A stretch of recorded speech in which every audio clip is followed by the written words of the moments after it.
Well, there definitely seems like there's a bootleg Chinese version of everything now. A lot of people, they're leaving TikTok and they're coming to Little Red Book and they call themselves the TikTok refugees. Yep, as a lot of young children in the United States are now moving to Red Note, an alternative to TikTok that the U.S. Supreme Court has just ruled officially to be banned in the United States. Now, will MrBeast or Elon Musk be buying it? Well, what are some of the larger ramifications? Of course, people moving over to another Chinese communist government-run app is also very telling, as there's definitely a lot of confusion amongst the young people today with what to do next and what is going to be the future, as the debate and conversation is definitely sparking up to be a very interesting one. All of this as it's the last final days of the Biden administration, and on his way out during Biden's farewell speech, the president of the United States struggled to stay awake,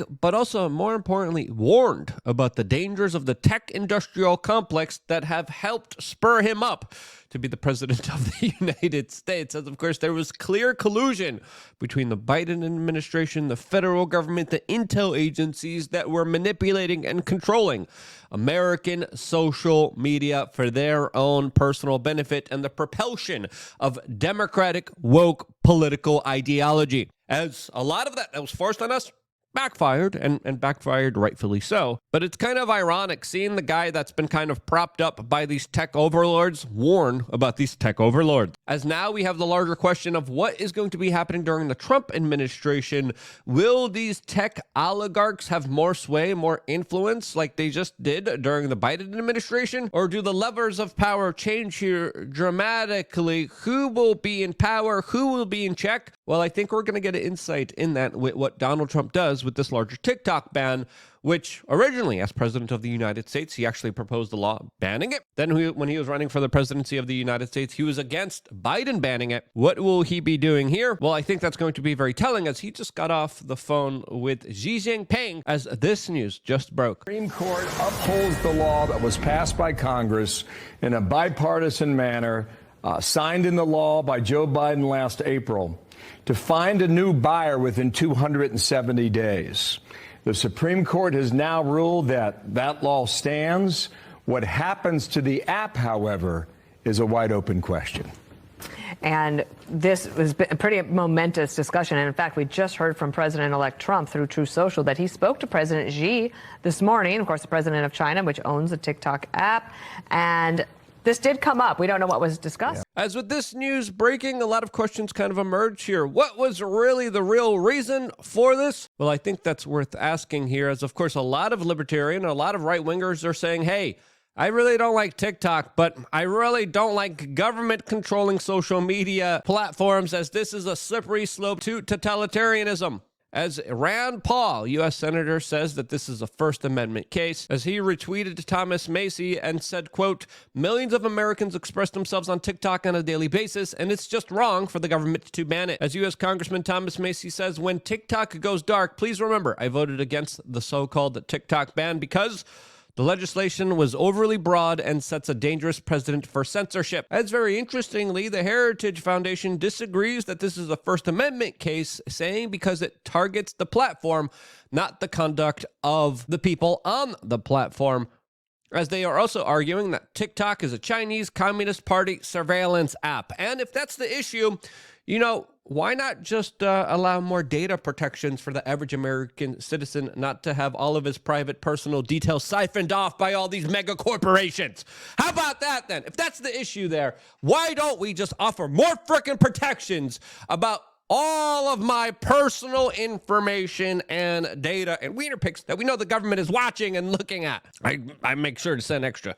No, seriously, if that's the argument here, hey, they're spying on us. Well, okay, you could very easily implement data protection laws. But guess what? All these other big tech overlords don't want that as well, because data is the new oil. It's where all the information is stored. It's where all the money is. It's where all the interest is. Because if they get to data set point you, if they get to have a whole huge data file on you, they could sell you stuff. They have more power over you. They could sway you, they can manipulate you, they could control you. But of course, that's not what they're doing here. As the role of big tech deserves to be talked about severely, especially when it comes to the effects on young people, as young people are more mentally hurt and deranged and messed up than ever. As of course, the direct correlation between that is their use of social media, which inundates their entire lives. And if you look at the kind of larger moral, physical, and mental decline of our young children, I believe it is directly correlated with these larger social media algorithms that do deserve to have a larger kind of conversation about, hey, what larger effect is this having on society, and what larger role can we play, especially as parents, when it comes to preventing and stopping a lot of the damage that's already being done here? As of course, before we get into MrBeast and Elon Musk, which the Chinese might be actually okay with him buying TikTok, we want to tell you about something that does heal you, that does help you, especially with your mental and cognitive function. And that, of course, is Common Sense Creatine, available on wearechange.shop. It's here on my desk. I take it every single day. I love it. It's really good for postmenopausal women. Every time I'm on either Instagram or Twitter now, I get a crap ton of creatine videos. This is the one that I got today from Dr. Rhonda Patrick, who does incredible work, by the way. You should go follow her. She's not associated with our product, so isn't this guest, but this literally was in my timeline today, and I thought I would show you in order to kind of bring the argument home a little bit closer so you could understand the full ramifications of what you're getting here. If I had to build my Mount Rushmore of supplements, it is very clearly 3 supplements. It is creatine monohydrate, caffeine, whey protein. The amount of research data on all 3 of those is enormous. And honestly, especially for creatine, I just can't see an argument at this point not to take it because of the cognitive benefits. There appears to be benefits on memory formation, even short term. There was a study that just came out showing like 30 plus grams of creatine at a sitting actually acutely increased memory formation, which I was very surprised by. Depression, there was a study that showed that creatine helped a little bit with the symptoms of depression. Again, cognition, possibly cognitive decline. And then, of course, all the lean mass, strength benefits, performance benefits that we talk about. And it's very, very safe. I mean, yeah, but after doing extensive research myself, and I'm like, hey, everyone's kind of losing their minds. I want to make sure I keep my mind. And that's why I started looking into larger kind of supplementations and practices, exercises, meditations that I have started to do in order to keep my mental sanity, especially in this kind of heyday of news and information that is kind of representing this larger quickening effect on a lot of people as their attention spans are just being obliterated, probably by the TikTok algorithm. That really makes you wonder, hey, I got to protect myself. Protect yourself by going to wearechange.shop and getting yourself some Common Sense Creatine. We got about 5 videos on the website highlighting the larger kind of differences you could have to your brain, but also your body, also to your muscles, just by getting Common Sense Creatine. Get it right now and get involved and get active in your own health. Let's talk about those short attention spans that a lot of people argue have been kind of perpetrated by TikTok, that also some people are arguing manipulates their view ratings in order to get people more active, hooked, and engaged in social media content creation. As of course, MrBeast, someone that has dominated the kind of online video game, has just come out and released this video. I just got out of a meeting with a bunch of billionaires. TikTok, we mean business. This is my lawyer right here. We have an offer ready for you. We want to buy the platform. America deserves TikTok.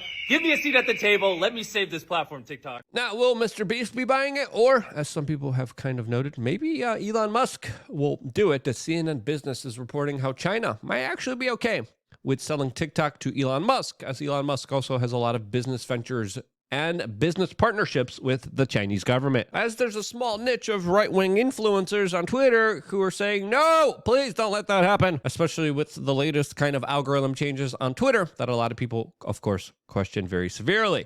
All of this is also happening as Trump just officially announced that he just got off the phone with the Chinese president, Xi Jinping, who told him that, quote, he will do everything possible to make the world more peaceful and safe. As it is also expected that the two talked about TikTok, they talked about fentanyl, they talked about balance in trade. And it's going to be very interesting to see the larger relationship here, as well as Donald Trump's reaction to TikTok, as Elon Musk is also someone very close to him. And if anyone is going to be buying it, I think Elon Musk has the best chances of actually doing so, as the EU Commission now is demanding internal documents about the algorithms and authority access for specific programming interfaces of Elon Musk's X platform, as clearly the European Union isn't happy with Elon Musk since he hasn't been playing ball with the European Union that also has been strictly regulating and controlling social media in a way to set up a big brother Orwellian state that now has people arrested for expressing wrong think. I'm looking at you, the United Kingdom, that overwhelmingly threw out violent, dangerous criminals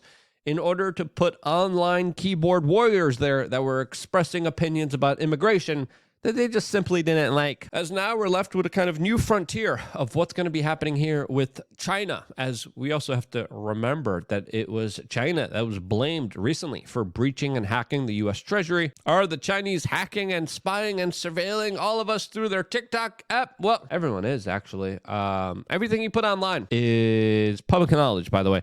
Everything you do, someone else knows about it. Someone else is collecting the data. There's no levels of privacy anymore, which is something that should be worrying and concerning to the average person out there. Now, with data being as important as it is here, I think a lot of people don't even care about their levels of privacy. They just care about their social media that they are hooked on like crack addicts. But instead of crack, it's largely kind of dopamine hits that allow us to have this some kind of weird blue screen connection with other people and not real life human connection, which I think a lot of people are yearning for and trying to find through this endless void of algorithm scrolling that has hijacked our brains and minds and is largely implanting mind control like ideas into our own heads. As a lot of TikTok refugees have already flocked to RedNote, another Chinese app that could be banned as well. Now, we're playing whack-a-mole here.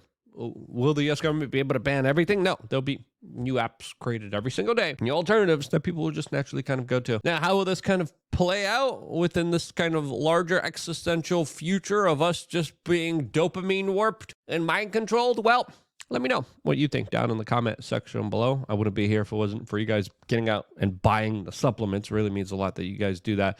Again, we make sure we have the best supplements on the market just for you guys available on wearechange.shop. I can't thank you guys enough for supporting us. Stay tuned for more here on youtube.com/wearechange. We return, by the way, in a few hours for a special live broadcast just for members of LukeUnfiltered.com with Zuby here live in studio with us at about 4 p.m. So if you're a member, log in to the members area and you'll be able to see a live show just for members. And yeah, sign up. I love you guys. Stay tuned for more.